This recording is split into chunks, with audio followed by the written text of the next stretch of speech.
Hello everyone, welcome to the Aimers. I am Malika Shuran.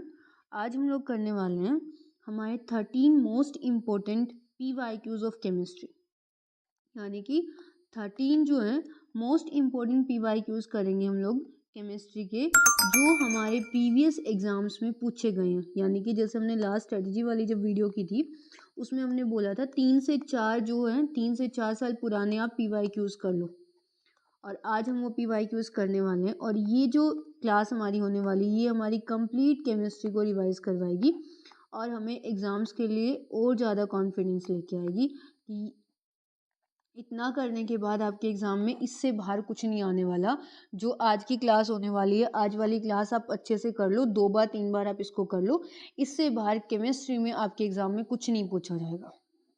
जो भी हो रहा है इस क्लास में आप पूरा अच्छे से प्रिपेयर करो, अच्छे से अपने नोट्स बनाओ, नोट्स में एक एक चीज़ को मेंशन करो और इसको अच्छे से प्रिपेयर कर लो। आपकी कंप्लीट केमिस्ट्री की आज रिवीजन हो जाएगी through these 13 most important topics of PYQs। ठीक है, इसको हम क्वेश्चंस की फॉर्म में करने वाले हैं। Let's start now. ज़्यादा टाइम को ख़राब नहीं करते हुए अब हम स्टार्ट करते हैं। ये आता है हमारा फर्स्ट टॉपिक, जिसमें क्या पूछा गया है, molecular formula of the following carbon compounds, यानी कि मीथेन का और प्रोपेन का हमें मॉलिक्यूलर फॉर्मूला बताना है। तो सबसे पहले देखो, मीथेन हम किसको कहते हैं? मिथ जो होता है वो हमारा वर्ड रूट होता है, ये सबको पता है। जब IUPAC नेम्स किए थे वर्ड रूट होता है। अब जब कार्बन सिंगल कार्बन होती है उसके लिए हम मिथ वर्ड यूज़ करते हैं। जब 2 कार्बन होती है तब हम इथ वर्ड यूज़ करते हैं। 3 कार्बन होती है तब हम प्रॉप वर्ड यूज़ करते हैं। और 4 कार्बन होती है तो हम ब्यूट वर्ड यूज़ करते हैं। और 5 कार्बन होती है तो हम पेंट वर्ड यूज़ करते होते हैं। ठीक है, ये तो हमने बात की वर्ड रूट की। वहीं पे अगर कार्बन कार्बन के बीच में बॉन्ड्स की बात करते हैं, कार्बन कार्बन के बीच में सिंगल बॉन्ड होता है तो हम क्या यूज़ करेंगे? इन। कार्बन कार्बन के बीच में अगर डबल बॉन्ड होता है तो यूज़ करेंगे इन। और कार्बन कार्बन के बीच में ट्रिपल बॉन्ड होगा तो हम क्या यूज़ करेंगे? आइन। ठीक है, अब देखो मिथ जो है वो सिंगल है। मिथ जो वर्ड यूज़ करते हैं हम लोग किसके लिए करते हैं? सिंगल कार्बन के लिए यूज़ करते होते हैं। अगर हम मिथ वर्ड सिंगल कार्बन के लिए यूज़ करेंगे तो इससे हमें समझ आता है कि जो सिंगल कार्बन होगा, अकेला कार्बन के बीच में हमें सिर्फ हमारा क्या बनेगा? मिथ ही बनता होता है। जो डबल बॉन्ड जो लगेगा, एक सिंगल कार्बन के बीच में हम लोग डबल बॉन्ड नहीं लगा सकते ना। सो जब भी हमारा डबल बॉन्ड लगना स्टार्ट हो जाएगा तो वहाँ पे हमारी जो कार्बन का नंबर है वो कहाँ से स्टार्ट हो जाएगा? इथ से स्टार्ट हो जाएगा। तो यानी कि इसको हम क्या बोलेंगे? इथीन। इसको हम क्या बोलेंगे? इथाइन। ठीक है, जो हमारे पास जहाँ से हमारे डबल बॉन्ड स्टार्ट हो जाते हैं वो सिंगल कार्बन जब भी होती है, सिंगल कार्बन के अंदर जैसे कि हमें पता है कि कार्बन ही सिंगल होगी तो हमारे डबल बॉन्ड्स नहीं लगेंगे। डबल बॉन्ड होने के लिए हमारे पास कार्बन भी 2 होनी चाहिए। सो मिथ जो है वो किसके लिए होता है? सिंगल कार्बन के लिए। और जब भी कार्बन डबल हो जाती है वहीं पे हमारे बॉन्ड्स भी चेंज होने लग जाते हैं। वहाँ पे हमारे पास डबल बॉन्ड भी आने लग जाता है, वहाँ पे हमारे पास ट्रिपल बॉन्ड भी आने लग जाता है जब कार्बन का नंबर डबल हो जाता है। ठीक है, अब बात कर रहे थे हमारे पास मॉलिक्यूलर फॉर्मूला पूछा था ना, तो हमें मीथेन और प्रोपेन गिवन है। मीथेन और प्रोपेन गिवन है तो हम समझते हैं कि कार्बन के बीच में क्या होगा? सिंगल बॉन्ड वाले कार्बन है, सिंगल बॉन्ड वाले कार्बन है हमारे। ठीक है, सो CH4 ये हमारा फॉर्मूला होने वाला है मीथेन का। और वहीं पे अगर इसका स्ट्रक्चर बनाने के लिए बोला जाए तो हम कैसे बनाएंगे? CH H H और H, CH4। ठीक है, आया समझ? नेक्स्ट जो है वो है प्रोप। प्रोपेन का मतलब अभी हमने यूज़ किया था 3 कार्बन के लिए। सो इसका मॉलिक्यूलर फॉर्मूला क्या हो जाएगा?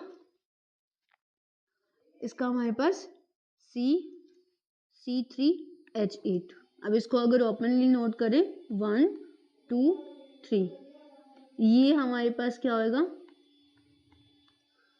ये हमारे पास क्या होएगा?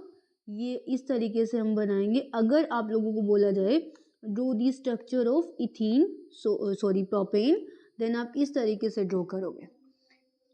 प्रोपेन वर्ड जो है वो क्या डिनोट कर रहा है? कार्बन कार्बन के बीच में सिंगल बॉन्ड्स होंगे। और प्रोप का मतलब क्या है? हमारे पास 3 कार्बन होने वाली हैं और H8 है, तो इसका मतलब हमें समझ आता है कि हमारे हाइड्रोजन का नंबर कितना होगा, 8 नंबर होगा, 1 2 3 4 5 6 7 8। ठीक है, आया समझ। अब हमने यहाँ पे क्वेश्चन बोला था हम लोगों को एक, जिससे हमने क्वेश्चन और कितने किए, 2 क्वेश्चन हमने अटेम्प्ट किए हैं। स्ट्रक्चर बनाना सीखा है और नेक्स्ट हमने स्ट्रक्चर के साथ में क्या देखा है कि उनके मॉलिक्यूलर फॉर्मूलाज। और ये क्वेश्चन जो आपका प्रीवियस एग्जाम्स में क्वेश्चन आया हुआ है। नेक्स्ट क्वेश्चन देखो क्या था। नेक्स्ट क्वेश्चन था हमारे पास, carbon compounds have a low melting and boiling points why. से पूछा हुआ है कि जो हमारे कार्बन कंपाउंड्स हैं उनका जो मेल्टिंग पॉइंट होता है वो लो क्यों होता है, उसके पीछे रीज़न बताओ। सोचो क्या रीज़न होगा, क्यों होगा। जैसे कि हमें पता है कार्बन कंपाउंड्स क्या होते हैं, कोवैलेंट बॉन्ड्स होते हैं, कोवैलेंट बॉन्ड्स होते हैं या फिर कोवैलेंट कंपाउंड्स होते हैं, covalent compounds, and force of these molecule is not very strong, hence they have a low melting point. Covalent का मतलब क्या होता है, कोवैलेंट बॉन्ड पढ़ा होगा आपने, कोवैलेंट बॉन्ड पढ़ा होगा, ये काफ़ी बारी क्वेश्चन आ जाता है कोवैलेंट बॉन्ड वाला, काफ़ी इंपॉर्टेंट है। डिफाइन कोवैलेंट बॉन्ड्स या what do you understand by covalent bond, इस तरीके से क्वेश्चन आता है। सो कोवैलेंट बॉन्ड कौन से वाले बॉन्ड्स होते हैं, वो बॉन्ड्स होते हैं जो शेयरिंग ऑफ इलेक्ट्रॉन से, शेयरिंग ऑफ इलेक्ट्रॉन से जो हमारे पास बॉन्ड्स बनते हैं। यानी कि फॉर एग्जांपल अभी में हम जो हमने CH4 जो हमने नोट किया था, अभी CH4 का जो फॉर्मूला लिखा था, इसी से हम समझते हैं कि कार्बन, अब यहाँ पे समझो, कार्बन का जो एटॉमिक नंबर होता है वो कितना होता है, कार्बन का एटॉमिक नंबर होता है 6। सो कार्बन की इलेक्ट्रॉनिक कॉन्फ़िगरेशन क्या होती है, 2 4। ठीक है, कार्बन की जो इलेक्ट्रॉनिक कॉन्फ़िगरेशन होती है वो कितनी होती है, 2 4 होती है। अब कार्बन को अपना क्या करना होता है, कार्बन को अपना ऑक्टेट कंप्लीट करना होता है। अब कार्बन अपना ऑक्टेट कंप्लीट करने के लिए क्या करेगा, इसको कितने इलेक्ट्रॉन्स की ज़रूरत है, इसको 4 इलेक्ट्रॉन्स की ज़रूरत है। ऑक्टेट का मतलब कि जो आपका वैलेंस शेल, जो आपका वैलेंस शेल होता है, उस वैलेंस शेल के अंदर 8 इलेक्ट्रॉन्स होने चाहिए। अब कार्बन का जो वैलेंस शेल है उसके अंदर तो सिर्फ 4 इलेक्ट्रॉन्स हैं, तो उसको क्या करना है, उसको 4 इलेक्ट्रॉन और चाहिए होते हैं। ठीक है, अब ये 4 इलेक्ट्रॉन्स जो उसको और चाहिए, ये 4 इलेक्ट्रॉन वो कहाँ से लेके आएगा। अब कार्बन के पास एक ऐसी पावर होती है जिसको हम टेट्रावैलेंसी कहते होते हैं, और tetravalency is also a most important, note कर लेना यहाँ पे, tetravalency is the most important definition and topic, यहीं से करवा दूंगी मैं आपको। अब जैसे हमने कार्बन का लिखा था, एटॉमिक नंबर 6 होता है, इलेक्ट्रॉनिक कॉन्फ़िगरेशन 2 4 होती है। अब जो लास्ट वैलेंस शेल के अंदर कितने इलेक्ट्रॉन से, 4 है। अब कार्बन के पास चॉइस है, क्या तो वो इन 4 इलेक्ट्रॉन को किसी को वो डोनेट कर देता है, क्या तो इन 4 इलेक्ट्रॉन को वो किसी को डोनेट कर देता है, या फिर वो 4 इलेक्ट्रॉन को किसी से गेन कर लेता है। अब थोड़ा प्रैक्टिकली सोचो, 4 इलेक्ट्रॉन को डोनेट करना उसके लिए ईजी होगा या 4 इलेक्ट्रॉन को गेन करना। Both conditions are impossible and मुश्किल है, इम्पॉसिबल नहीं बोल सकते आप, मुश्किल बोल सकते हो कि 4 इलेक्ट्रॉन को डोनेट करना और 4 इलेक्ट्रॉन को गेन करना जो है उसके लिए काफ़ी मुश्किल होगा। सो कार्बन क्या करेगा, जो 4 इलेक्ट्रॉन्स को डोनेट करता है, डोनेट करेगा, तब वो क्या बनाएगा हमारे पास, डोनेट करने पे उसके पास क्या आता है, पॉजिटिव चार्ज, और पॉजिटिव चार्ज आता है तो क्या बनाता है, कैटायन बनाता होता है। और जब कार्बन 4 इलेक्ट्रॉन्स को किसी को से गेन करता है तब उसके ऊपर क्या आएगा, नेगेटिव चार्ज, और तब ये क्या बनाता होता है, अनायन बनाता होता है। आया समझ, यही होती है उसकी टेट्रावैलेंसी। अब कार्बन क्या करता है, 4 इलेक्ट्रॉन्स को गेन करता है और 4 इलेक्ट्रॉन्स को लूज करता होता है। जब डोनेट करता है इलेक्ट्रॉन्स को तब उस पर पॉजिटिव चार्ज आता है, यानी कि कैटायन बनाता है, और जब 4 इलेक्ट्रॉन्स को गेन करता है तब वो क्या करता होता है, अनायन बनाता होता है। यही उसकी टेट्रावैलेंसी होती है कि कार्बन के पास ऐसी पावर होती है कि कार्बन क्या करता है, कैटायन भी बना लेता है और अनायन भी बना लेता है। This is the most important thing, remember it, note कर लेना, और इसको आपका जितना मन करे ना इतने स्टार्स लगा लो इसको, इतना इम्पोर्टेंट है ये टेट्रावैलेंसी वाला पार्ट। और इसी के साथ में एक टर्म और आती है, उसको हम कैटिनेशन कहते होते हैं। कैटिनेशन जो है, catenation is also a most unique property है, यूनिक प्रॉपर्टी है और सिर्फ वो कार्बन के अंदर ही होती है। हल्की सी रिजेम्बलेंस शो करता है सिलिकॉन, बट इतना नहीं होती जितनी कि कार्बन के अंदर होती है। ये यूनिक प्रॉपर्टी क्या होती है कि कार्बन के पास खुद के साथ में बॉन्डिंग करने की कैपेबिलिटी होती है। Carbon forms bond with itself, this is known as a catenation, हम उसको कैटिनेशन कहते होते हैं। कार्बन अपने खुद के काफ़ी लॉन्गेस्ट चेन बना लेता है, ठीक है। कार्बन अपने खुद के काफ़ी लॉन्गेस्ट चेन बना लेता है, जिसको हम कैटिनेशन कहते होते हैं। कार्बन का लॉन्गेस्ट चेन बनाना is known as a catenation, या फिर this is a unique property, और कार्बन खुद के साथ में बॉन्डिंग करता होता है। ये थे दो मोस्ट इम्पॉर्टेंट। लास्ट जो हम बात किसकी कर रहे थे, कोवेलेंट की बात कर रहे थे। कोवेलेंट बॉन्ड्स क्या होते हैं? कोवेलेंट बॉन्ड हमारे पास वो बॉन्ड्स होते हैं जो शेयरिंग ऑफ इलेक्ट्रॉन से बनते होते हैं। अब ये शेयरिंग ऑफ इलेक्ट्रॉन्स वही वाली शेयरिंग होगी इलेक्ट्रॉन्स की जो ये यहाँ पे चार्ज जो इलेक्ट्रॉन्स कर रहे थे। अब देखो फॉर एग्जांपल, अब जैसे हमने ये जो शेयरिंग होगी वो कैसे होगी वो देखते हैं।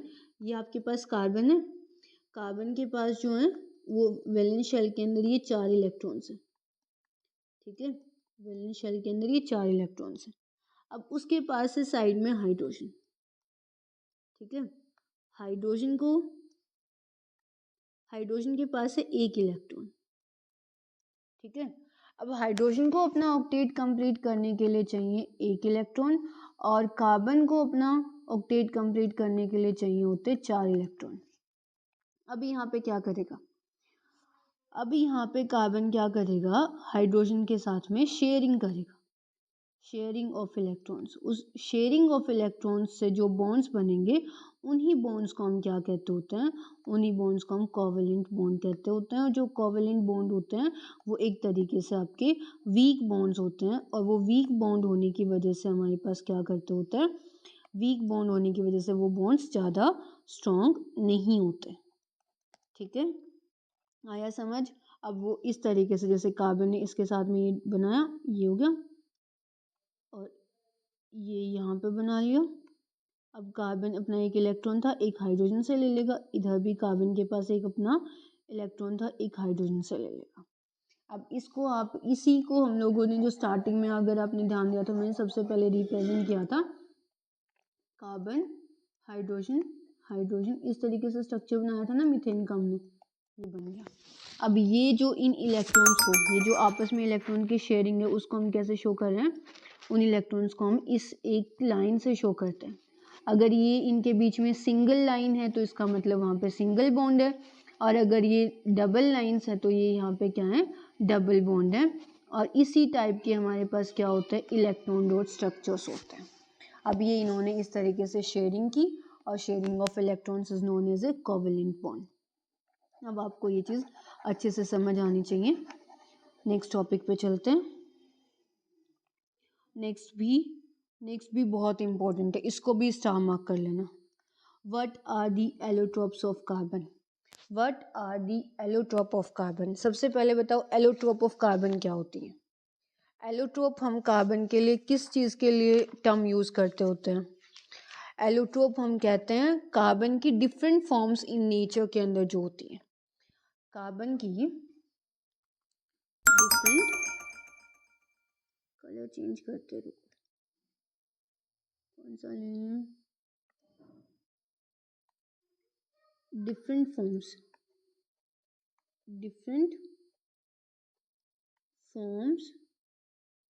ऑफ कार्बन, डिफरेंट जो फॉर्म्स होती है कार्बन की उसको हम क्या कहते होते हैं? एलोट्रोप कहते होते हैं। और यहाँ पे जो अभी आपको पढ़ने हैं वो कार्बन के आपको 3 एलोट्रोप्स पढ़नी है। वो 3 कार्बन की एलोट्रोप्स कौन से वाली एलोट्रोप्स होती हैं? 3 एलोट्रोप्स ऑफ कार्बन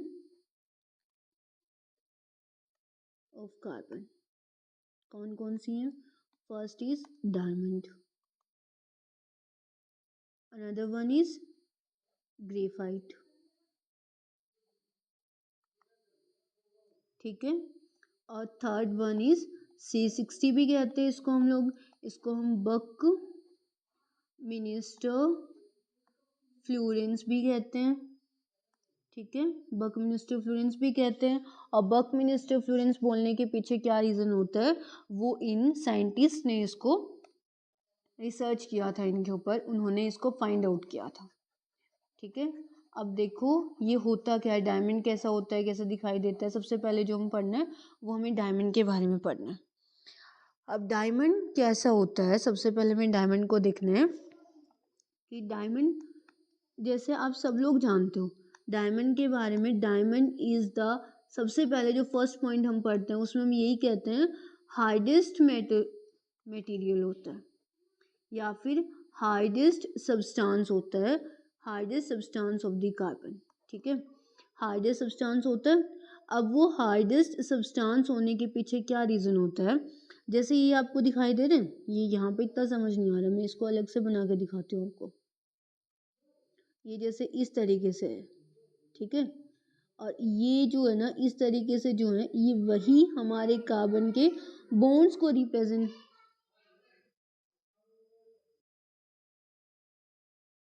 अब हम बात कर रहे थे कार्बन क्या होता है, हार्डेस्ट सब्सटेंस होता है। So diamond is the hardest material होता है। अब वो डायमंड हार्डेस्ट मटेरियल क्यों होता है, हम नेक्स्ट पेज पर देखते हैं। नेक्स्ट पेज हमने खाली पेज है। अब देखो कार्बन के जो डायमंड होता है ना, आपके जो डायमंड के अंदर भी हमारे पास क्या चीज़ है, जो आपका डायमंड है,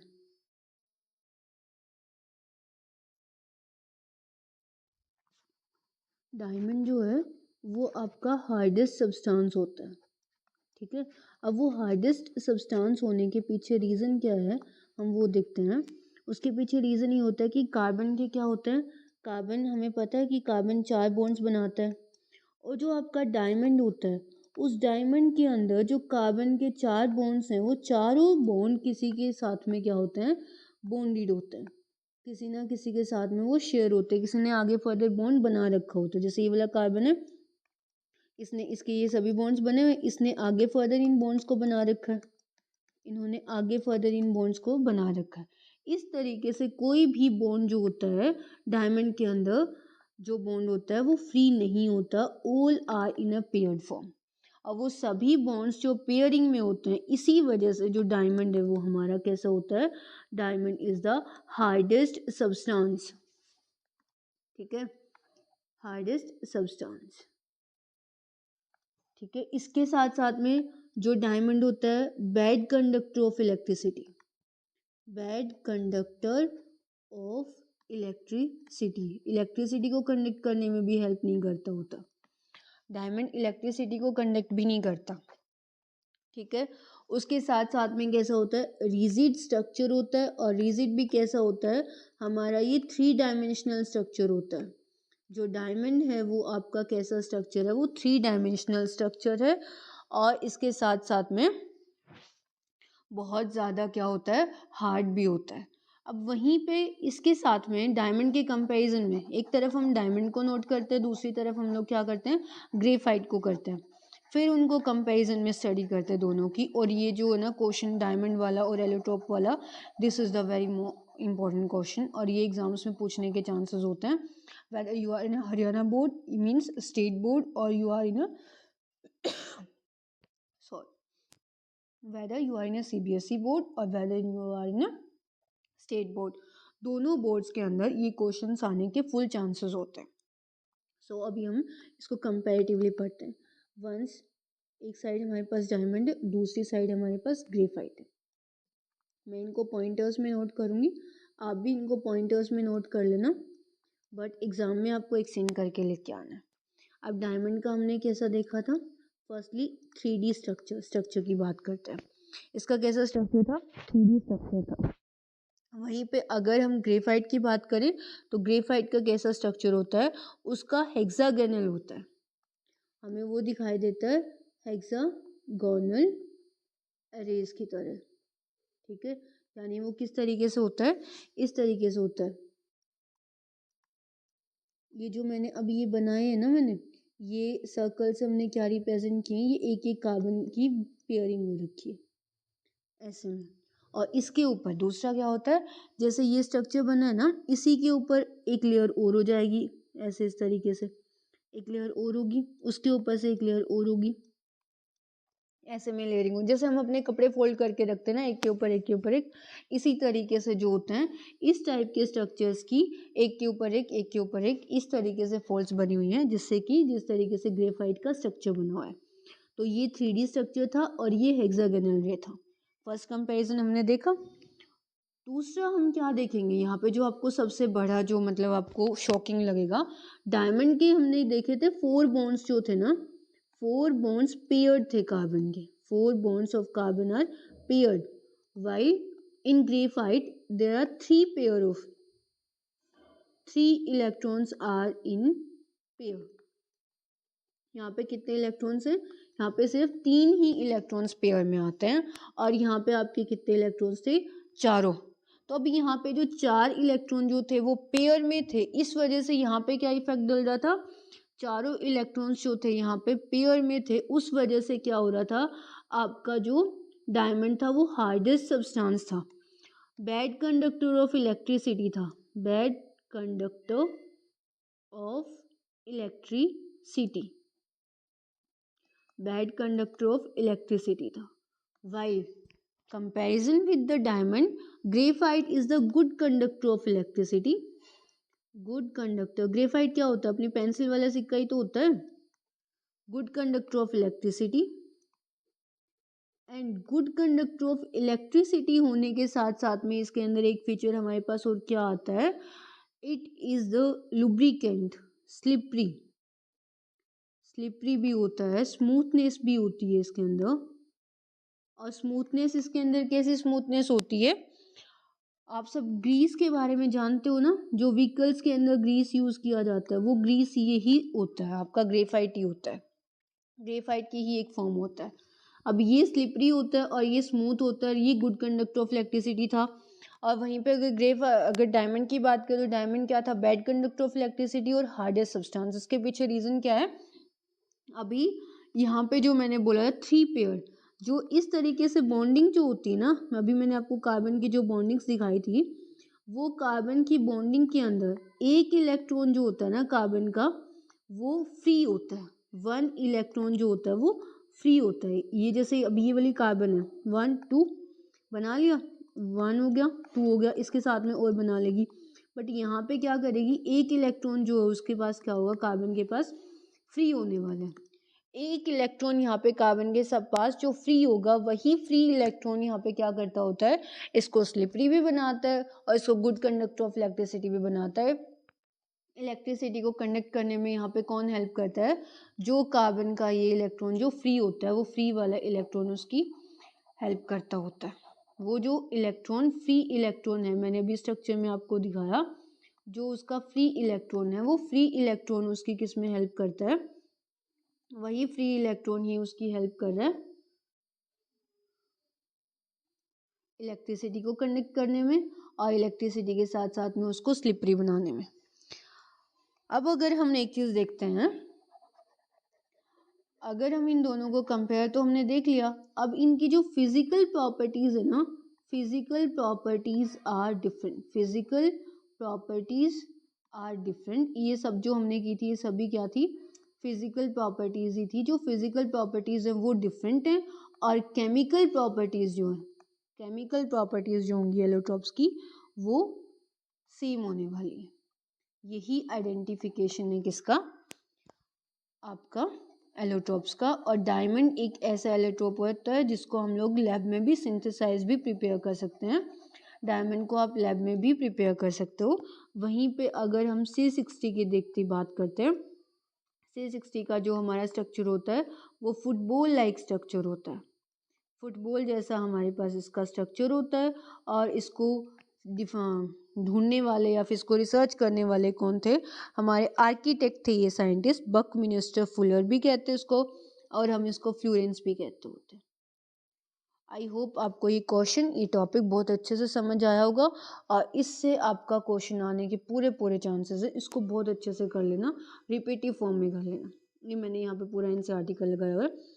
ये जो स्ट्रक्चर होता है ये आपका डायमंड का स्ट्रक्चर होता है, ये ग्रेफाइट का देखो दिख रहे हैं, यहाँ पे ये डॉटेड लाइंस जो दिख रही हैं, ये डॉटेड लाइंस यहाँ पे किसको रिप्रेजेंट कर रही हैं, जो आपका इलेक्ट्रॉन पेयर फ्री जो इलेक्ट्रॉन होता है उसको। रुको मैं एक बार आपको हाईलाइट कर देती हूँ। डायमंड जो होता है रिजिड और 3 डायमेंशनल स्ट्रक्चर होता है। वहीं पे अगर ग्रेफाइट की बात करते हैं, ग्रेफाइट का हेक्सागोनल रे, अब ये देखो एक के बाद एक रखी हुई है ना एक दूसरे के ऊपर, इसी टाइप की चेन्स बनती हैं। बकमिंस्टर का 60 होता है, ठीक है, C60, और ये ऐसा फुटबॉल लाइक स्ट्रक्चर होता है। नेक्स्ट देखो, नेक्स्ट क्वेश्चन है आपके पास, इल्यूस्ट्रेट दी एक्सट्रैक्शन। जिंक को निकालना आपको कार्बोनेट से, जिंक आपको निकालनी है कार्बोनेट ओ से with the help of a chemical equation भी बतानी है। अब ये वाला जो क्वेश्चन है ये भी प्रीवियस ईयर क्वेश्चन है आपका। अब इसने बोला है जिंक को निकालना है आपको कार्बोनेट से, कार्बोनेट से जिंक को बाहर निकालोगे। अब कार्बोनेट से अब जिंक को कैसे बाहर निकालना है आपको, अभी हमें क्या देखना है, और अभी ये देखो कार्बोनेट है, कार्बोनेट का ओर है जिंक CO, ठीक है।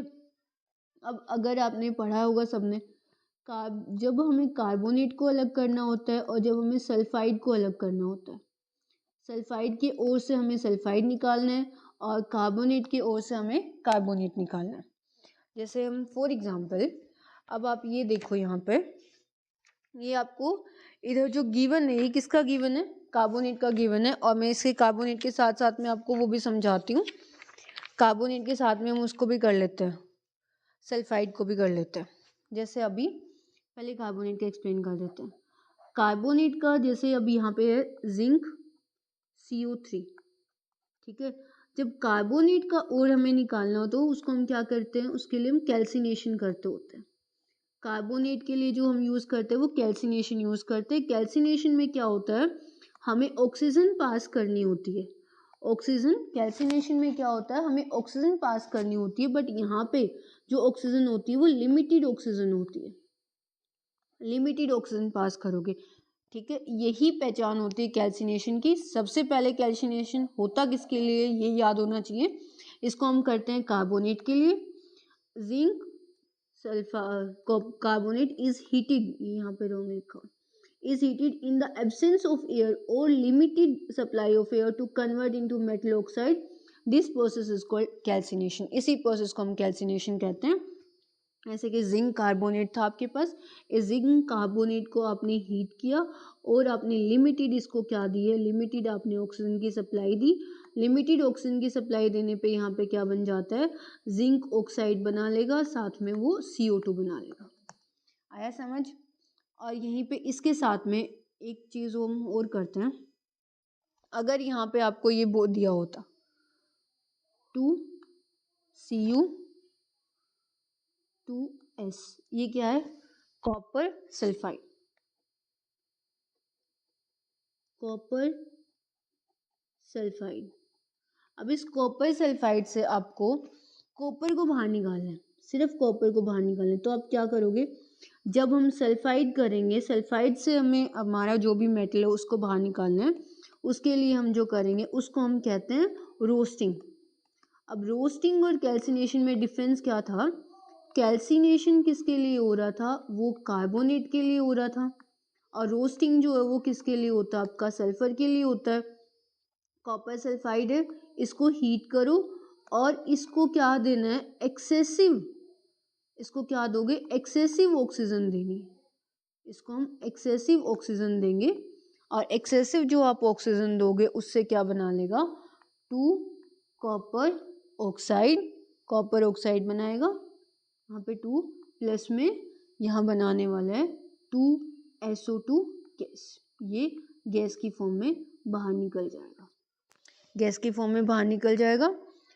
और इसके बाद आपको जो है कॉपर का भी आप रिडक्शन करवा दो, कॉपर सल्फाइड को हीट करोगे, जो आपके पास ये कॉपर ऑक्साइड जो आया था, कॉपर ऑक्साइड क्या था, 2Cu2O प्लस में Cu2S, हीट करो इसको, और इसको हीट करने पे आपको मिलेगा 6Cu प्लस में SO2, आपको कॉपर जो था प्योर फॉर्म में कॉपर मिल गया, ठीक है। तो यहाँ पे बेसिकली हमें जो पढ़ना था वो क्या चीज़ थी, कि अगर हम लोगों को कार्बोनेट को रिमूव करना हो, कार्बोनेट के ओर से अगर हमें मेटल निकालना होगा, तब हम प्रोसेस फॉलो करेंगे कैल्सिनेशन को। कैल्सिनेशन में क्या होता है, कैल्सिनेशन में हमें लिमिटेड ऑक्सीजन देनी होती है, लिमिटेड ऑक्सीजन की सप्लाई होती है। वहीं पे अगर कार्बोनेट का, अगर वहीं पे हमें सल्फाइड के ओर से हमें सल्फाइड को सेपरेट करना होगा, सल्फाइड की ओर से अगर हमें सल्फाइड को सेपरेट करना होगा तो हम क्या करेंगे, सल्फाइड को सेपरेट करना है तो हम क्या करेंगे, हम का रोस्टिंग करने वाले हैं। और रोस्टिंग के अंदर क्या होगी, ऑक्सीजन जो होगी वो एक्सेसिव ऑक्सीजन सप्लाई करनी है, एक्सेसिव ऑक्सीजन सप्लाई करनी है। ठीक है, आई होप समझ आया होगा। नेक्स्ट क्वेश्चन देखते हैं, नेक्स्ट टॉपिक पे चलते हैं। अब ये क्वेश्चन देखो, ये क्वेश्चन काफ़ी लंबा पूछा हुआ इन्होंने, 4 मार्क्स में आने के चांसेस होते हैं इसके। बोथ, जो दोनों आपके सोप हैं और डिटर्जेंट्स हैं, both soap and detergent are some type of salt होते हैं। पहले तो वो सोल्ट बताओ, बोथ सोप और डिटर्जेंट किस टाइप के सोल्ट होते हैं और क्या उसमें डिफरेंस होता है। Describe in brief cleaning action बताने सोप का कैसे होता है। हाइड्रो सोप जो है वो लेदर क्यों नहीं बनाते हार्ड वाटर के अंदर। और लिस्ट 2 प्रॉब्लम जो अराइज होती है due to the use of detergents. Detergents हमारे लिए जो प्रॉब्लम क्रिएट करते हैं वो प्रॉब्लम्स बतानी। चलो अभी अब सबसे पहले तो हम क्वेश्चन ये देखते हैं, soaps are the sodium and potassium salt. Soap के अंदर जो होते हैं वो कौन से, सोडियम और पोटेशियम के सोल्ट होते हैं। लॉन्ग चेन के कार्बोक्सिलिक एसिड्स होते हैं, वे detergents and ammonia sulphonate salts. अब देखो ये तो हमने बात की कि उसने पूछा हुआ था ना क्वेश्चन, देखो पहले एक बार और, कि both soap and detergent are some type of salt, दोनों किस टाइप के सोल्ट होते हैं। सो आप बोलोगे sodium, sodium and potassium type के होते हैं। ये तो हो गया हमारा आंसर यहीं पे। फिर दोनों में डिफरेंस क्या है, दोनों में हमारे पास डिफरेंस ये होएगा, लॉन्ग चेन कार्बोक्सिलिक एसिड, वहीं पे डिटर्जेंट्स जो है अमोनियम और सल्फोनेट है। फिर उसने पूछा है क्लीनिंग एक्शन बताना है। अब क्लीनिंग एक्शन कैसा होगा, सबसे पहले क्लीनिंग एक्शन से पहले हम स्ट्रक्चर देखते हैं। हमारे पास इस टाइप का स्ट्रक्चर होता है, अगर आपने ध्यान दिया हो सोप्स का जो स्ट्रक्चर होता है इस टाइप में होता है। फ्रेंड ये वाला जो पार्ट होता है इसको हम हेड कहते होते हैं और इसको हम टेल कहते होते हैं। ये हमारे पास हेड होता है और ये हमारे पास टेल होती है। टेल जो होती है वो लॉन्गेस्ट कार्बोक्सिलिक एसिड की बनी होती है। ठीक है, आगे की साइड में आपका Na लगा होता है। ठीक है, इस तरीके से होती है। जो ये हेड होता है वो Na से बना होता है और ये जो लॉन्गेस्ट चेन होती है वो कार्बोक्सिलिक एसिड से मिलकर बनी होती है। ठीक है, आगे इतना समझ यहाँ तक सबको। अब देखो इसका फंक्शन, ये तो हमने देख लिया। अब इसके साथ साथ में ये तो हमने देखा कि बने किससे होता है।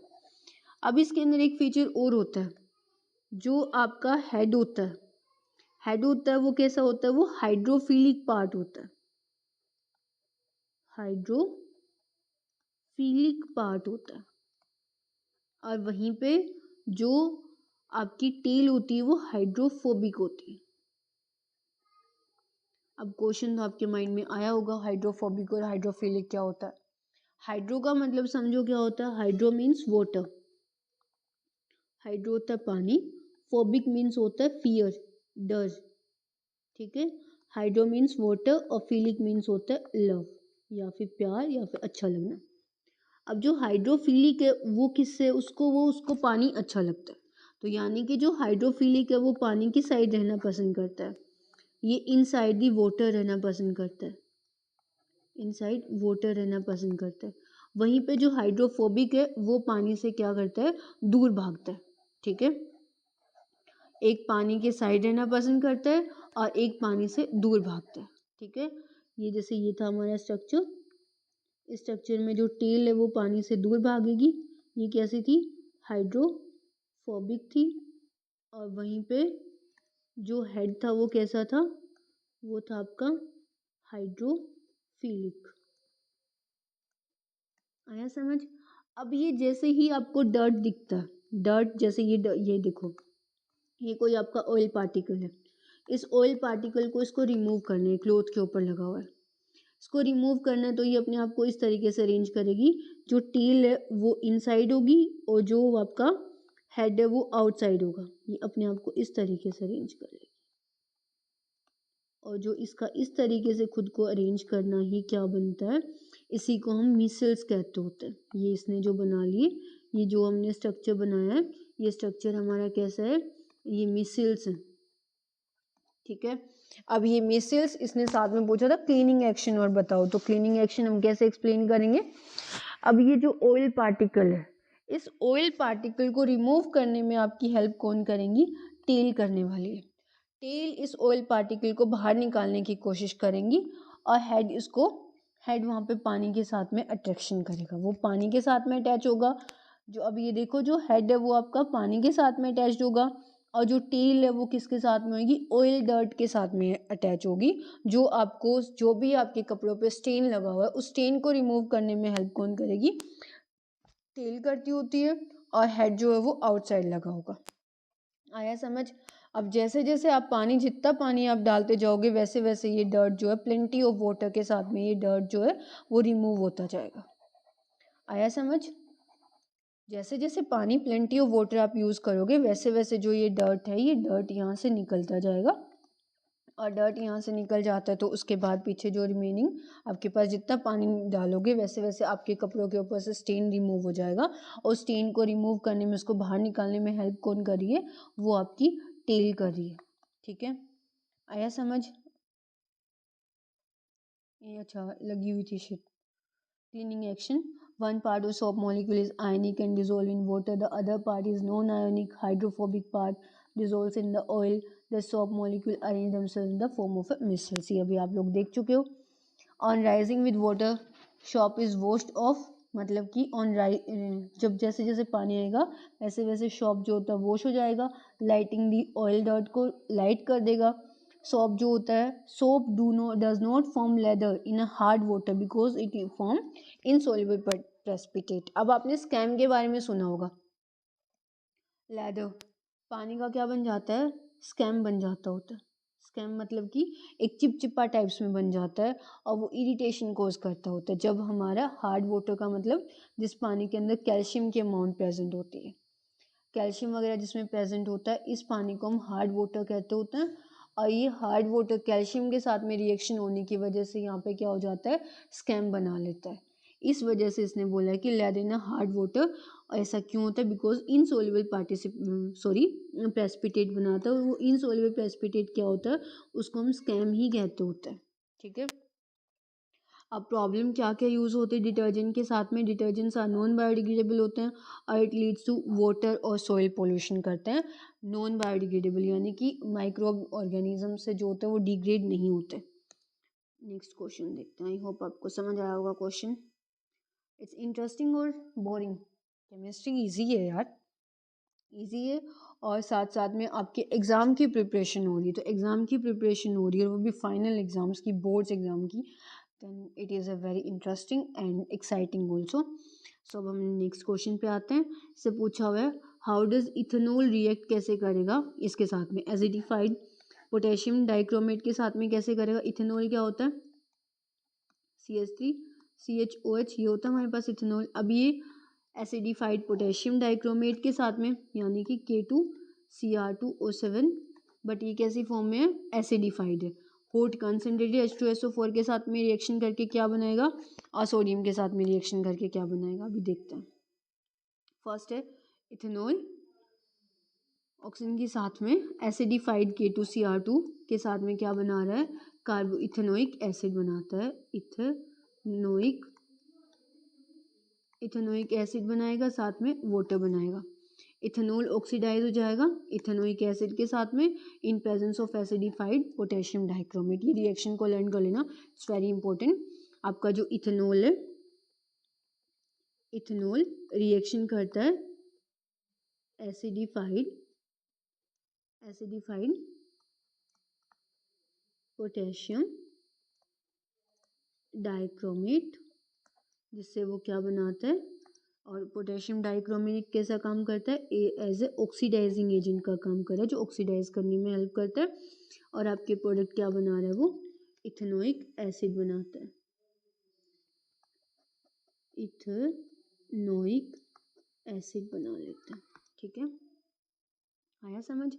नेक्स्ट क्या बोला था उसने, नेक्स्ट क्वेश्चन था हमारे पास हॉट कंसनट्रेटेड H2SO4 के साथ में, यानी कि कंसनट्रेटेड H2SO4 किस में हेल्प करेगा, वो इसको इथीन बना देता है, वो ऐसे इथीन बना देगा, इथीन के साथ में वाटर निकलेगा।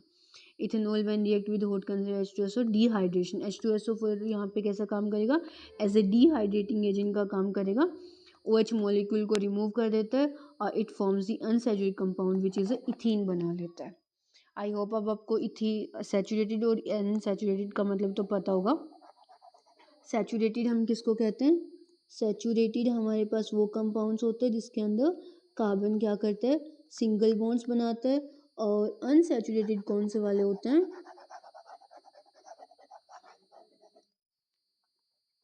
अनसैचुरेटेड कौन से वाले होते हैं, अनसैचुरेटेड वो होते हैं जो हमारे पास क्या करता है, कार्बन कार्बन के बीच में डबल बॉन्ड और कार्बन कार्बन के बीच में ट्रिपल बॉन्ड।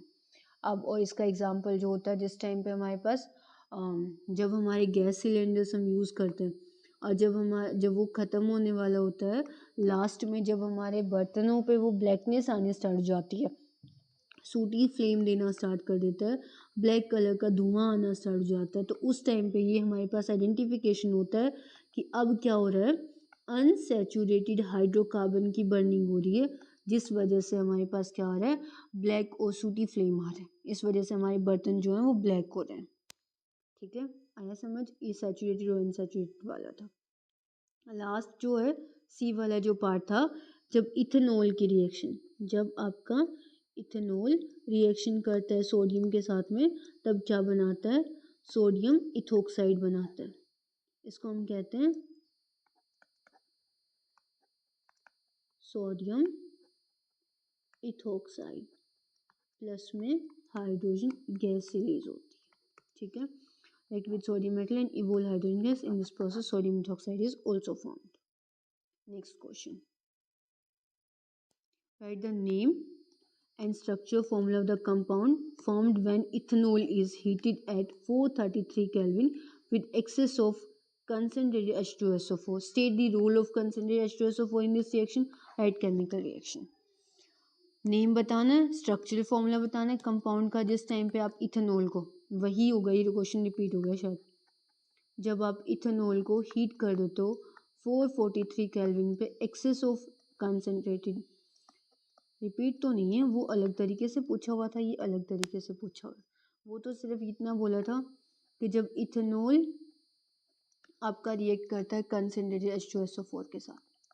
ठीक है, अभी यहाँ पे उसका रोल भी पूछा हुआ है, से दी रोल ऑफ H2SO4 का, और केमिकल रिएक्शन भी पूछी हुई है। देखो आंसर ये होगा, H2SO4 जो है वो डिहाइड्रेटिंग एजेंट है, जो डिहाइड्रेट कर देता है, पानी को बाहर निकाल देता है। और ethanol undergo dehydration of water molecule to form ethene आएगा, सॉरी यहाँ पे जो वो इथीन बनाता है। यहीं से हमने क्या चीज़ पढ़ी थी अभी, अनसैचुरेटेड एंड सैचुरेटेड। ठीक है, C3L, ये हमारे पास इथेनॉल है, इस इथेनॉल को हमने रिएक्ट कर दिया H2SO4 443 केल्विन पे, जिसने हमें क्या दे दिया, इथीन बना दिया। ठीक है,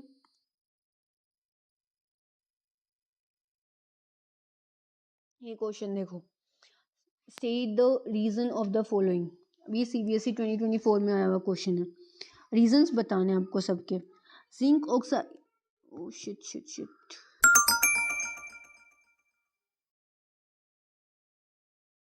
कहाँ थे हम लोग,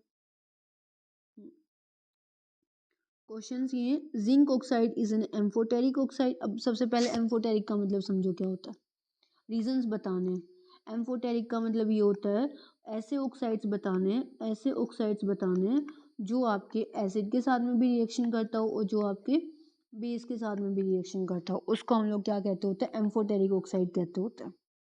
नेक्स्ट बताना है, सोडियम मेटल को हम लोग बोतल के अंदर स्टोर क्यों रखते होते हैं, थर्ड बताना है in the reaction of nitric acid with metal generally hydrogen gas is not evolve. मैं एक्सप्लेन कर देती हूँ।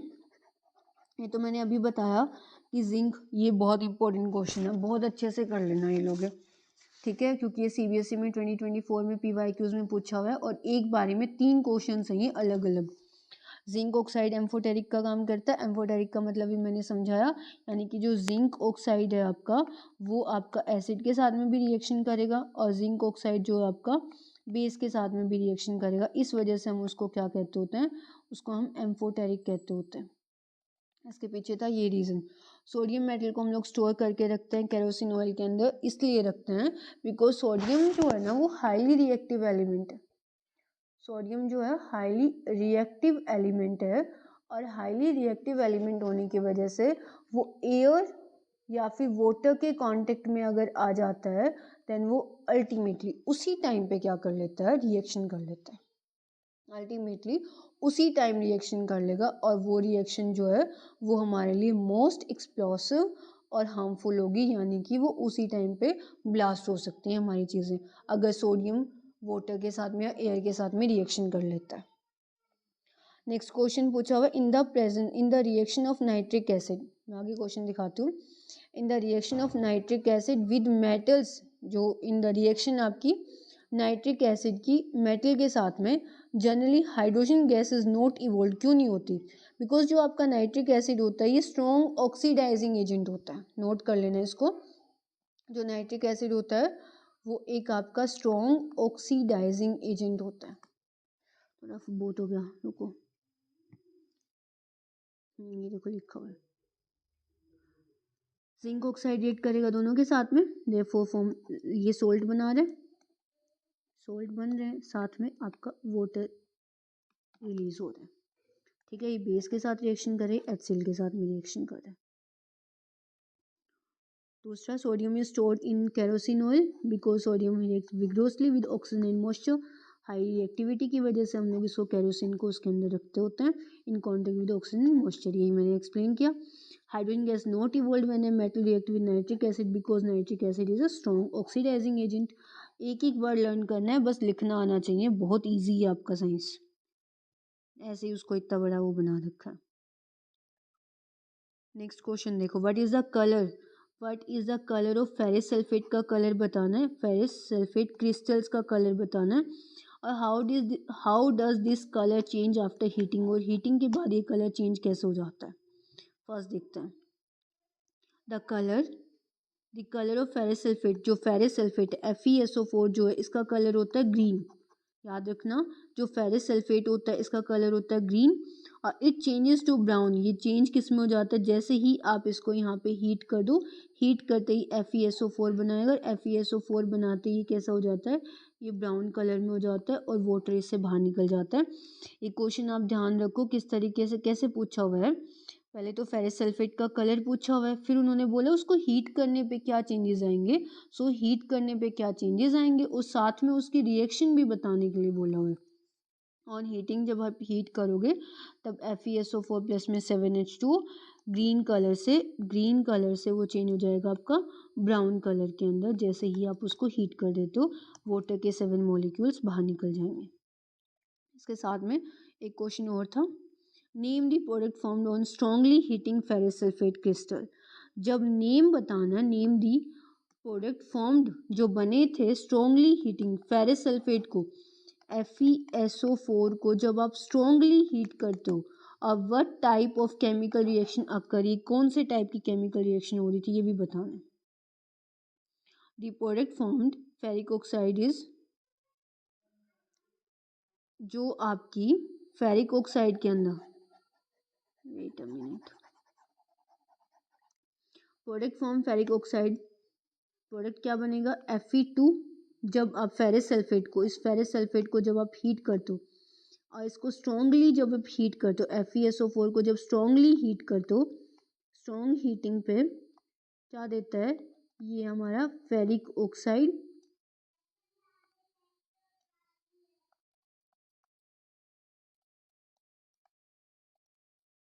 फेरिक ऑक्साइड प्लस में SO2 गैस प्लस में SO3 गैस, जब आप इसको स्ट्रांग हीट करते हो तब आपकी ये चीज़ें बनती होती हैं। SO2 गैस होती है, SO3 भी गैस होती है। इस रिएक्शन को हम क्या कहते होते हैं? Decomposition reaction. ठीक है, नेक्स्ट देखो, state the reason why carbon can neither form C4 positive cations nor C4 negative but form covalent compounds. Also state reason to explain. ये क्वेश्चन मैंने स्टार्टिंग में एक्सप्लेन कर दिया था। और are bad conductor of electricity have a low melting and boiling point. Give reason, इनके reason से ने तो देख लिया था हमने। कार्बन का क्या होता है? एटॉमिक नंबर 6 होता है। 6 एटॉमिक नंबर होने की 2,4 इलेक्ट्रॉनिक कॉन्फ़िगरेशन होती है। 2,4 इलेक्ट्रॉनिक कॉन्फ़िगरेशन होने की वजह से हम इसको क्या बोलेंगे? 2,4 इलेक्ट्रॉनिक कॉन्फ़िगरेशन। तो कार्बन के पास ये टेंडेंसी होती है, कार्बन 4 पॉजिटिव यानी कि कटाइन भी बना सकता है, और कार्बन क्या कर सकता है? 4 नेगेटिव यानी कि अनाइन भी बना सकता है। ठीक है, हम देखते हैं एक्सप्लेनेशन में क्या लिखा हुआ है। ये मैंने वहीं एक्सप्लेन कर दिया था ना। The atomic number of carbon is 6, electronic configuration 2,4. Carbon is 4 electron valence shell. Carbon can lose electron stability. It cannot gain 4 electrons as carbon atom having 6 proton. 4 electron को 4 इलेक्ट्रॉन्स को वो गेन नहीं कर सकता, बिकॉज कार्बन के पास क्या होते हैं? 6। कार्बन के पास 6 प्रोटॉन होते हैं। 6 प्रोटॉन्स के बस का नहीं होता 10 इलेक्ट्रॉन को हैंडल करके रखना। इस वजह से जो it needs a lot of energy to do so, hence it can not C4 positive और C4 नेगेटिव आयंस। मैंने आपको पहले समझा दिया था कि इसके पीछे ये रीज़न भी देने हैं साथ में कि कार्बन के पास क्या होते हैं? कार्बन के पास 6 प्रोटॉन्स होते हैं, और 6 प्रोटॉन्स के लिए 10 इलेक्ट्रॉन को हैंडल करके रखना बहुत ज़्यादा एनर्जी कंज्यूमिंग होता है। So they can't afford it. इस वजह से to handle 10 electrons and it can not donate electrons as it needs a lot of energy. ना ही तो वो डोनेट कर सकता, और 6 प्रोटॉन के लिए 10 इलेक्ट्रॉन को हैंडल करना भी बहुत मुश्किल है, और 4 इलेक्ट्रॉन जो आउटरमोस्ट शेल में उसको डोनेट करने के लिए भी बहुत ज़्यादा एनर्जी चाहिए होती है। इस वजह से जो है कार्बन जो होता है ना ही C4 पॉजिटिव बनाता, ना ही C4 नेगेटिव बनाता होता।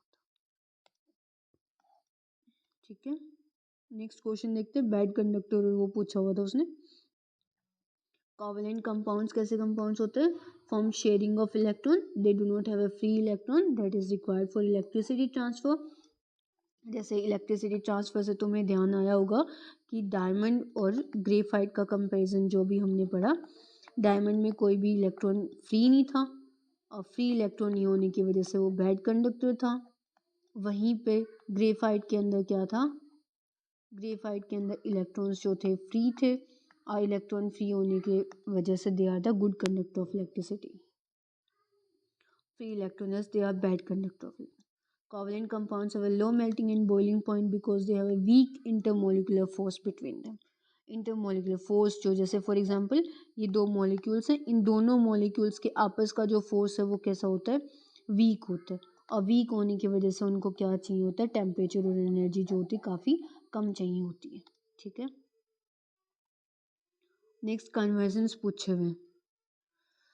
What is the conversion? Ethanol को इथेनोइक एसिड में कैसे करेंगे? Is an oxidation reaction. Right the reaction. Also, what is the homologous series? Explain with example. The conversion ethanol को इथेनोइक एसिड में कन्वर्ट करने के लिए ऑक्सीडेशन रिएक्शन, बिकॉज ऑक्सीजन को हम ऐड करते इथेनॉल में। ये इथेनॉल था, ऑक्सीजन को ऐड करो, इसने बना लिया इथेनोइक एसिड। इथेनोइक एसिड के साथ में वाटर निकल गया। इस प्रोसेस को this process takes place in the presence of an oxidising agent, जैसे कि KMnO4 या K2Cr2O7, जो हमने पहले भी किया है इस टाइप का क्वेश्चन। नेक्स्ट पूछी हुई थी होमोलोगस सीरीज, ये भी इंपॉर्टेंट है, one of them. Homologous series क्या होती है? एक सीरीज होती है कार्बन कंपाउंड्स की जिसके अंदर सेम फंक्शनल ग्रुप होते हैं, जैसे CH3OH। ठीक है, CH3 CH2OH, CH3 CH2 CH2OH। अभी एक सीरीज बनी हुई है कार्बन की जिसके अंदर CH2 ग्रुप के अंदर चेंजेस आ रहे हैं, और जो फंक्शनल ग्रुप है वो सब में OH लगा हुआ है। जो सब में फंक्शनल ग्रुप लगा हुआ है वो OH लगा हुआ है। इसको हम क्या कहते होते हैं? ये होमोलोगस सीरीज होती है हमारी। A series of carbon compounds in which the same functional group substitute होता है जो मतलब कि सेम जो कार्बन का सेम ग्रुप होता है, वो सेम ग्रुप के अंदर हम सब्सटीट्यूट किसको कर देते हैं,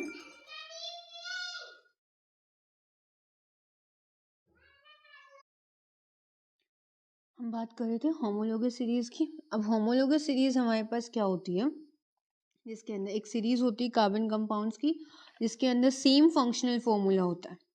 फंक्शनल फॉर्मूला जो होता है उसके अंदर सेम होता है, बट इसके साथ में उसमें डिफरेंस कहाँ आता है, CH2 यूनिट का उसमें डिफरेंस होगा सबके साथ में। सक्सेसिव मेंबर सीरीज मतलब साथ वाले मेंबर्स के अंदर CH2 ग्रुप का डिफरेंस होगा and it is represented by same journal formula होगा। जैसे कि अल्कोहल की जो फंक्शनल ग्रुप होगा उसमें क्या चीज़ होने वाली है, जैसे अल्कोहल का अगर हम होमोलोगस सीरीज की बात करें तो उसके अंदर क्या चीज़ होगी, जैसे ये है CH3H6 C4H8, ये एक होमोलोगस सीरीज है। C5H10, ठीक है, ये होमोलोगस सीरीज के अंदर अभी यहाँ पे CH2 यूनिट का चेंज मिलेगा और OH वाला जैसे कि होगा उसमें हम किसकी बात करेंगे, एक फंक्शनल ग्रुप की बात करेंगे, ठीक है। नेक्स्ट क्वेश्चन देखते हैं। नेक्स्ट क्वेश्चन क्या था, right the chemical formula. Chemical formula बताना है, केमिकल फॉर्मूला बताना है ब्लीचिंग पाउडर का। क्या होता है, CaOCl2, it's a bleaching powder is chemical formula. इसके यूजेस बताने हैं और इसकी केमिकल रिएक्शन बतानी है।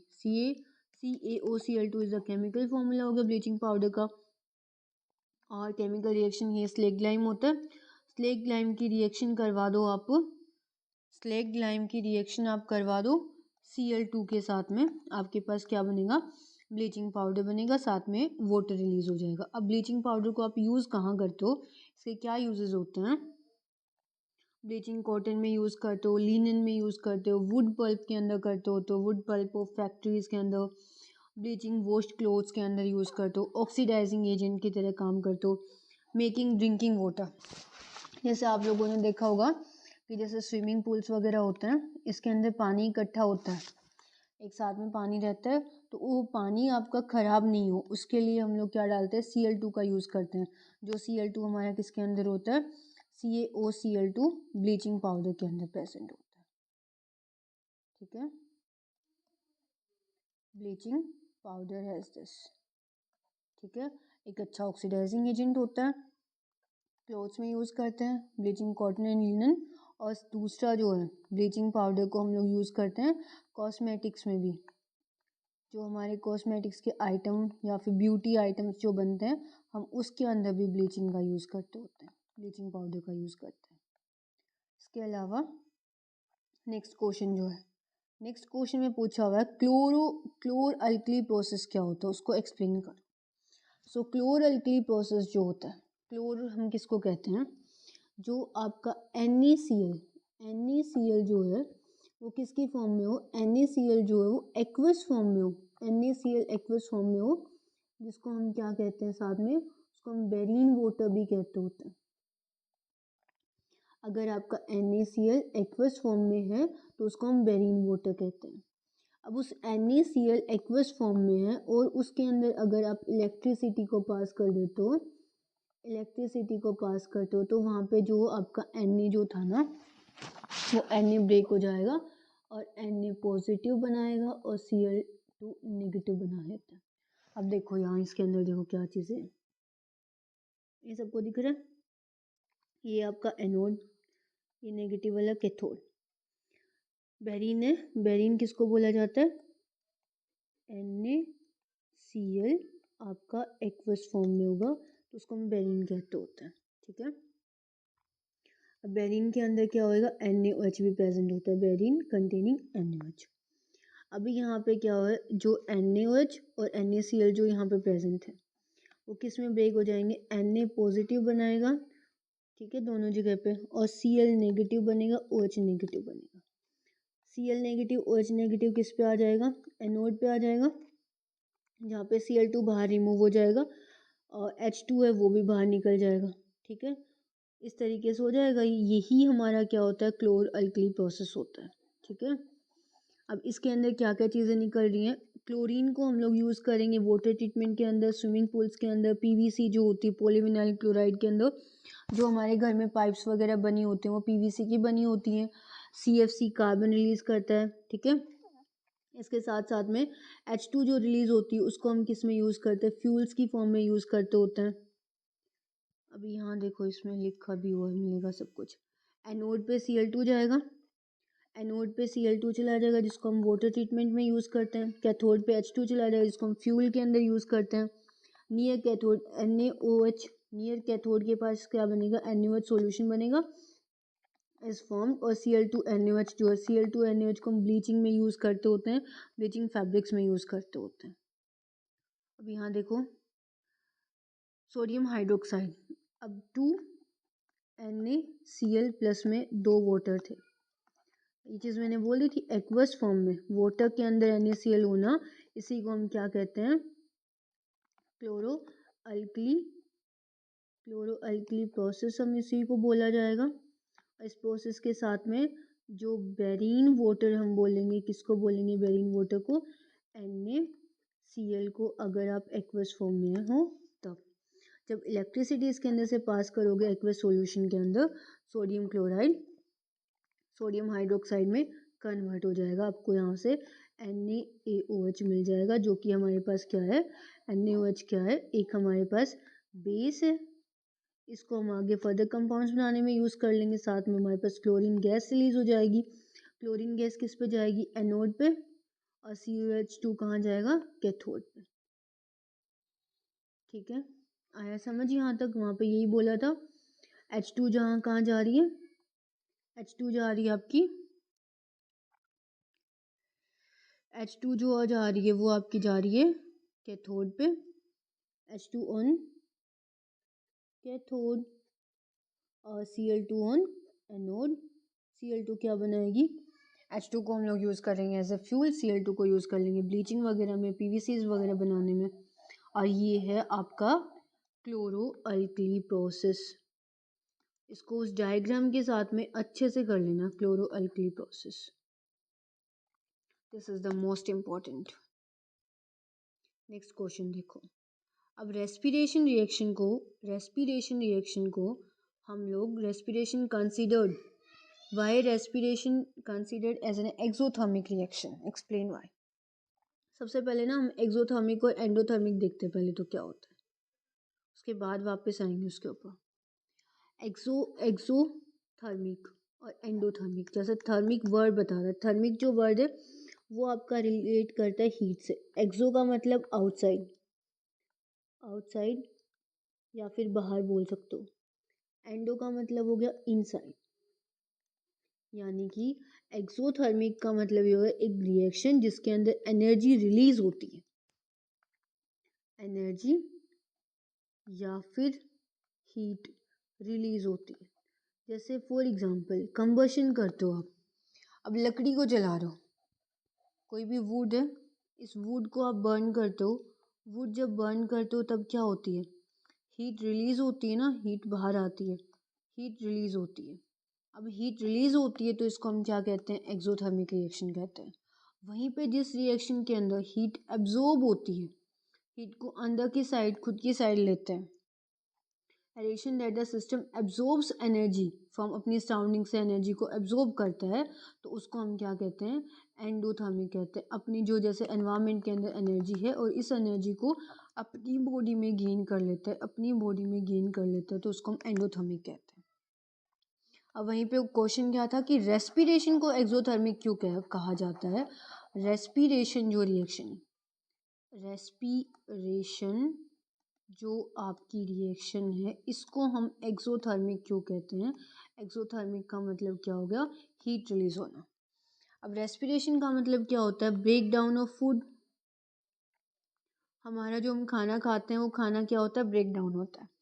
उस खाने का ब्रेक डाउन होने के बाद क्या होता है, खाना जो हमने खाया था उसका ब्रेक डाउन हो गया, खाना ब्रेक डाउन हो गया तो जैसे जो भी हम फूड खाते हैं, अब फूड जब डाइजेस्ट हो जाता है तब हम एनर्जेटिक फील करते हैं खुद को। खाना जब डाइजेस्ट हो जाता है तो हम खुद को एनर्जेटिक फील करते हैं। वो एनर्जी कहाँ से आती है, वो हमने जो खाना खाया था वो खाना खाने के बाद एनर्जी उस फूड ने सेल्स के अंदर जाके एनर्जी को रिलीज़ किया। अब एनर्जी रिलीज़ ही हमारे पास क्या होती है, एक्सोथर्मिक रिएक्शन होती है। ठीक है, रेस्पिरेशन का मतलब कि break down of food particles and release energy. Food particles का ब्रेक डाउन होना जिससे कि एनर्जी रिलीज होती है। यहाँ देखो क्या लिखा हुआ है, because energy released during the process of respiration, exothermic process, carbon dioxide is the meal is broken down into glucose। जैसे ये ग्लूकोज है C6H12O6, हम खाना खाएंगे, ग्लूकोज है, ऑक्सीजन की प्रेजेंस में ऑक्सीजन ग्लूकोज क्या हो जाएगा, ब्रेक डाउन हो जाएगा किसके अंदर, 6CO2 के अंदर और 6H2O के अंदर, 6CO2 के अंदर और 6H2O के अंदर। During this process, this glucose react with oxygen in our cell and releasing large amount of, जो हमने खाना खाया उस खाने के अंदर हमें पता है ग्लूकोज शुगर्स तो होते ही हैं, ग्लूकोज होता है, वो ग्लूकोज ऑक्सीजन के साथ में रिएक्शन करता है, ऑक्सीजन के साथ में रिएक्शन करके क्या बनाएगा, 6CO2 बनाता है, साथ में 6CO बनाता है, 6 बनाता है। ठीक है, आ गया यहाँ तक समझ, ये था इस वजह से। और ये बहुत इंपॉर्टेंट क्वेश्चन है, 2 मार्क्स में डेफिनेटली पूछा जा सकता है कि रेस्पिरेशन रिएक्शन जो है, एक तो रेस्पिरेशन रिएक्शन होगी, एक एक्सोथर्मिक, 2 रिएक्शन के बारे में पूछा हुआ इसने। ठीक है, और इसके साथ में तुम्हारी एंडोथर्मिक भी रिवाइज होगी। नेक्स्ट क्वेश्चन देखो, what happens when gypsum is heated at 373 kelvin. Gypsum क्या होता है, सबसे पहले जिप्सम हम किसको कहते हैं, CaSO4.2H2O को हम क्या कहते हैं, जिप्सम कहते होते हैं। जिप्सम को अगर हीट करो 373 केल्विन पे तो क्या होता है, जिप्सम का फॉर्मूला है, सॉफ्ट मिनरल होता है, इसका फॉर्मूला होता है CaSO4.2H2O। अगर आप इसको हीट कर देते हो, जब heated, when heated gypsum, gypsum को जब आप हीट कर देते हो, लूज़ करता है वाटर मॉलिक्यूल्स को, वाटर मॉलिक्यूल को लूज़ करेगा और खुद को टर्न कर लेता है प्लास्टर ऑफ पेरिस के अंदर, जैसे CaSO4.2H2 है। अब आप इसको हीट करो और 373 केल्विन पे हीट करना, हीट करने पे क्या बनाएगा, CaSO4.12H2O, एक ये हाफ H2O बनाएगा और 3/2 वाटर को क्या कर देगा, बाहर खुद से रिमूव कर देता है। ठीक है, अब जो ये इस तरीके से बन जाता है, इसको हम क्या कहते होते हैं, इसका हम नेम देते हैं, इसको हम नेम देंगे कैल्शियम सल्फेट हेमीहाइड्रेट।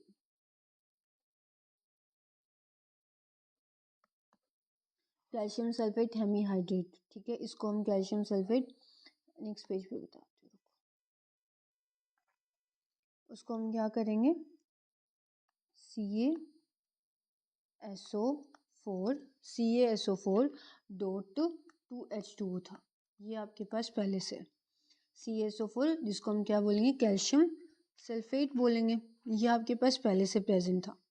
अब आप इसको हीट कर देते हो, इसको आप हीट कर दो 373 केल्विन पे, हीट किया, इसको हीट करने के बाद ये यहाँ से क्या करता है, खुद के अंदर से, ये खुद के अंदर से अब क्या करेगा, मैं थोड़ा सा इसको फेयरली नोट कर लेती हूँ। ये था आपके पास कैल्शियम सल्फेट डॉट 2H2O, इसको हम बोलेंगे, ये होता है हमारे पास जिप्सम। अब इस जिप्सम को हम हीट कर देते हैं, जिप्सम को आप हीट कर दो किसके ऊपर, 373 केल्विन पे, तो ये क्या हो जाएगा, ब्रेक हो जाएगा, CaSO4.12H2O, और जो और अदर मॉलिक्यूल थे 1.5 मॉलिक्यूल वाटर के वो बाहर निकल जाएंगे। ठीक है, जिसमें 1.5 जो मॉलिक्यूल है वाटर के वो बाहर निकल जाएंगे। ये जो इतना बना है इसको हम क्या बोलेंगे, इसको हम बोलते हैं POP, which means plaster of Paris. ठीक है, which means plaster of Paris, CaSO4.2H2O half heat. ठीक है, इतना समझ आ गया। अब हम इसके यूजेस देखते हैं और इससे बनने वाले कुछ और कंपाउंड्स देखेंगे। इसको हम डॉक्टर्स इसको यूज़ करते हैं, डॉक्टर्स इसको यूज़ करते हैं सेटिंग जो फ्रैक्चर्ड बोन वगैरह हो जाती है, देखा होगा आपने सबने प्लास्टर्स, वो प्लास्टर यही पीओपी वाला ही प्लास्टर होता है। इसका फॉर्मूला अच्छे से लर्न कर लेना, वन वर्ड क्वेश्चंस में भी आ सकते हैं ये, जो एमसीक्यूज आएंगे तुम्हारे उसमें। टॉयज़ बनाने में यूज़ करते हैं, स्टैचूज़ मॉडल पोइट्री वगैरह में यूज़ करते हैं, ब्लैक बोर्ड चौक्स में यूज़ करते हैं, कंस्ट्रक्शन इंडस्ट्री में यूज़ करते हैं, जिन मेकिंग फायर प्रूफिंग में यूज़ करते हैं, और डेकोरेटिव मटेरियल में यूज़ करते हैं। ठीक है, डेकोरेटिव मटेरियल्स बनाने में भी हम इसका यूज़ करते हैं। अब जो हमारा 13 मोस्ट इम्पॉर्टेंट जो टॉपिक्स है, 13 मोस्ट इम्पॉर्टेंट टॉपिक हम जो केमिस्ट्री के कर रहे थे, विच आर अवर PYQs, वो अभी हमारा डन हो चुका है। 13 most important, and I promise you कि यहाँ से आपको केमिस्ट्री के अंदर क्वेश्चंस डेफिनेटली देखने के लिए मिलेंगे। बहुत इंपॉर्टेंट है ये एक सीरीज़ आप अपने एग्ज़ाम से 3 दिन 4 दिन पहले कर लेना, ताकि आपकी कंप्लीट रिवीजन हो जाएगी, और कंप्लीट रिवीजन के साथ में आपका कॉन्फिडेंस भी बिल्डअप हो जाएगा, और दूसरा आपके MCQs हो जाएंगे। अब हमारे पास कुछ और कंपाउंड्स थे जो हम लोग NaCl से जिनकी प्रोडक्शन करते हैं, मैं वो कंपाउंड्स बताती हूँ आपको।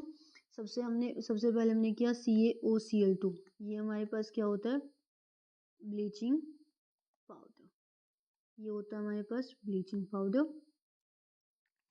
इसके बाद नेक्स्ट जो होता है हमारे पास NaHCO3, ये होता है हमारे पास बेकिंग सोडा।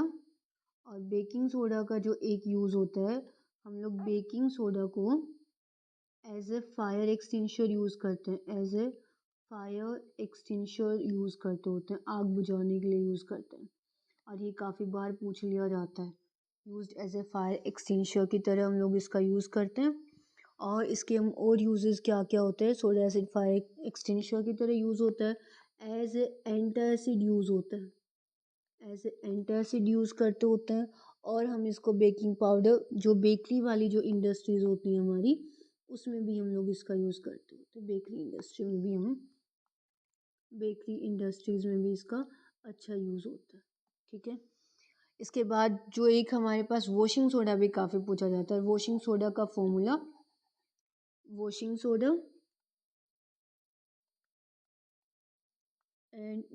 सोडा का फॉर्मूला क्या होता है, और उसकी केमिकल रिएक्शन Na2CO3 प्लस में 10H2O। इसका मतलब ये है कि Na2 सोडियम कार्बोनेट के साथ में 10 मॉलिक्यूल जो होते हैं वो वाटर के यूज़ किए जाते हैं, इसको हम कहते हैं Na2CO3 dot 10H2O, Na2CO3 dot 10H2O, ये होता है हमारे पास washing soda. This is also one of the important one, और ये भी पूछ लिया जाता है, इसकी केमिकल रिएक्शन भी, और इसके यूजेस और इसका फॉर्मूला, ये दोनों चीज़ें मैंने अभी बताई आपको। ठीक है, सोडियम कार्बोनेट हम इसको कैसे यूज़ करते हैं, ग्लास और सोप इंडस्ट्री में हम इसका यूज़ करते हैं।